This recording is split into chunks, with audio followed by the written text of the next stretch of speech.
केराको पात बीचमा किन रेखा हुन्छ? जब श्रीराम रावणको सेनालाई परास्त गरेर सीतालाई फिर्ता लिएर अयोध्या फर्के, त्यो अवसरमा भव्य भोजको आयोजना गरियो। बादर सेनाका सबै सदस्यहरूलाई पनि आमन्त्रित गरिएको थियो।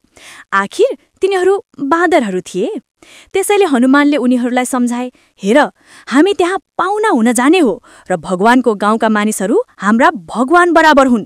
त्यहाँ सबैले राम्रो व्यवहार गर्नुपर्छ।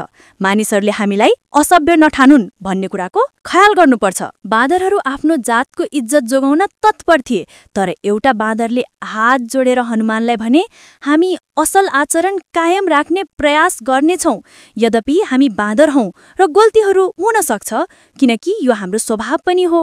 त्यसैले हामीले अयोध्यावासीका अगाडि राम्रो छवि राख्नुपर्छ।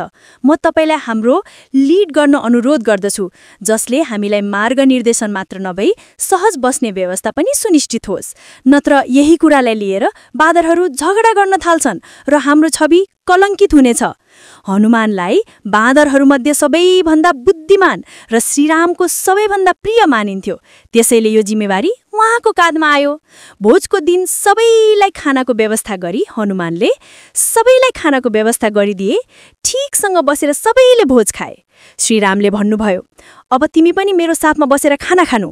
हनुमानलाई असहज भयो। नाइ भनु रामको वचन कसरी काट्ने, हुन्छ भनौँ प्रभुसँगै बसेर कसरी खाने।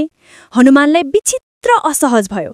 रामले भन्नुभयो, केराको पातमा मसँगै खाना खाऊ, किनकि भक्त र भगवान एक हुन्। त्यसैले यदि कसैले हनुमानको पूजा गर्छ भने उसले मलाई प्राप्त गर्नेछ। यसप्रति भगवान हनुमानले जवाफ दिए, हे प्रभु, तपाईले मलाई जति पनि आफ्नो समानको रूपमा व्याख्या गर्नु भए पनि म कहिल्यै तपाईको जतिको हुने छैन।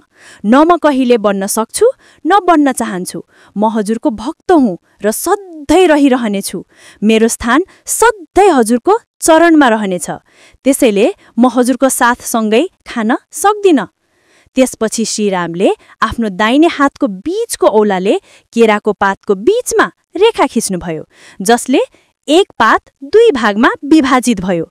भगवानले एक तर्फबाट खानुभयो, हनुमानले अर्कोतर्फबाट खाए। त्यस बेलादेखि केराको पात बीचमा रेखा अर्थात् डाँठ भएको मानिन्छ।